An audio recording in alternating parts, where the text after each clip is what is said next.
दोस्तों, आज की हमारी ये कहानी है तो छोटी सी, पर हमें जीवन का एक बड़ा गहरा संदेश देकर आने वाले खतरे से सावधान करती है।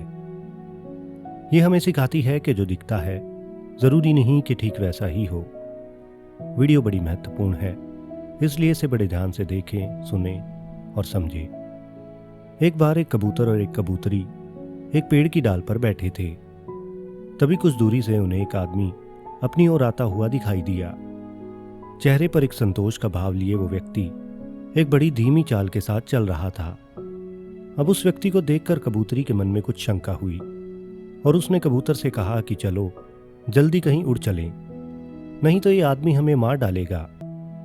अब इस पर कबूतर ने एक लंबी सांस लेते हुए बड़े इत्मीनान के साथ कबूतरी से कहा, भला उसे गौर से देखो तो सही, जरा उसका लिबास देखो और उसके चेहरे से टपकती शराफत देखो।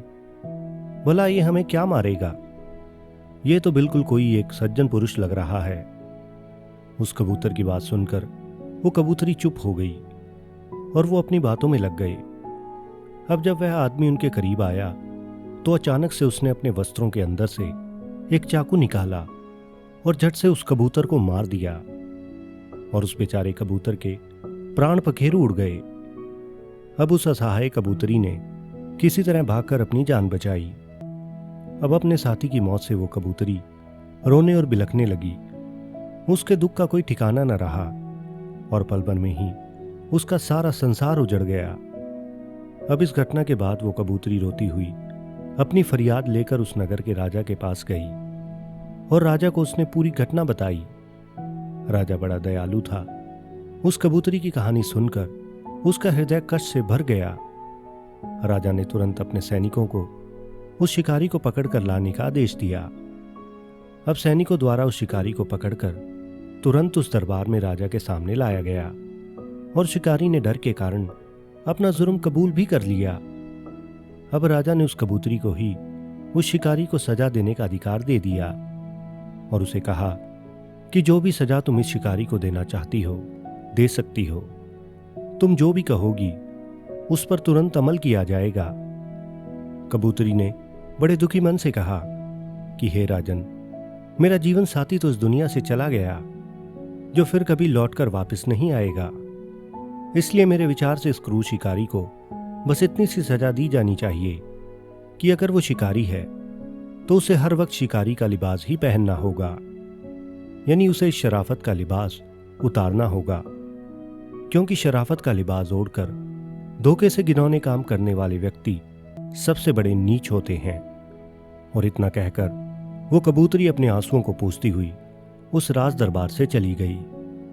तो दोस्तों, आज की ये कहानी हमें मानव जीवन का एक बड़ा गहरा संदेश देती है कि हमें अपने जीवन में अनेकों प्रकार के लोग मिलते हैं। कुछ अच्छे होते हैं तो कुछ बुरे। अब बुरे लोगों में कई ऐसे होंगे जिनका हमें पता है कि हाँ वो बुरे हैं, और सच कहूं ऐसे लोगों से हमें कोई खतरा भी नहीं है, क्योंकि हम उनसे खुद की रक्षा कर सकते हैं। लेकिन इन बुरे लोगों से कई ज्यादा क्रूर और बुरे वो लोग हैं जो ऊपर से अच्छे और अपने मन से बुरे और क्रूर हैं। ऐसे लोग अपना असली चेहरा कभी हमारे सामने आने नहीं देते। अब क्योंकि देखने और पहनावे से ये हमें बड़े शरीफ लगते हैं, इसलिए केवल इन्हें देखकर हम कभी इनके मन का अंदाजा नहीं लगा सकते। और बस यहीं उस कबूतर और कबूतरी जैसे हम धोखा खा जाते हैं और ये हमें ऐसा घाव दे जाते हैं जिसका जख्म पूरी जिंदगी नहीं भरता। इसलिए दोस्तों, अपने आसपास शराफत का ढोंग करने वाले बहरूपियों से हमेशा सावधान रहें और किसी भी व्यक्ति पर भरोसा करने से पहले उसे अपने विश्वास की कसौटी पर अच्छे से परख लें। तो दोस्तों, आशा करता हूं कि हमारी इस कहानी से आपको कुछ न कुछ जरूर सीखने को मिला होगा। अगर ये वीडियो आपको अच्छी लगी हो तो इस वीडियो को लाइक और हमारे इस चैनल को सब्सक्राइब करके बेल आइकन ज़रूर दबाएं। और दोस्तों, अगर आप चाहते हो कि YouTube इस वीडियो को अन्य लोगों तक भी पहुंचाए तो इस वीडियो को लाइक और अपने दोस्तों के साथ शेयर ज़रूर करें, क्योंकि दोस्तों YouTube इस वीडियो को अन्य लोगों तक आपके लाइक और कमेंट देखकर ही पहुंचाएगा। इसलिए इस वीडियो पर लाइक और कमेंट और शेयर करना बिल्कुल न भूलें। वीडियो को लेकर या आपके अपने कुछ विचार मुझ तक पहुंचाने के लिए कमेंट बॉक्स में कमेंट ज़रूर करें। मैं आपके हर सवाल का जवाब देने की पूरी कोशिश करूँगा। तो मस्त रहें, स्वस्थ रहें और देखते रहें माई स्टोरी स्टेशन की नई नई वीडियोस। धन्यवाद।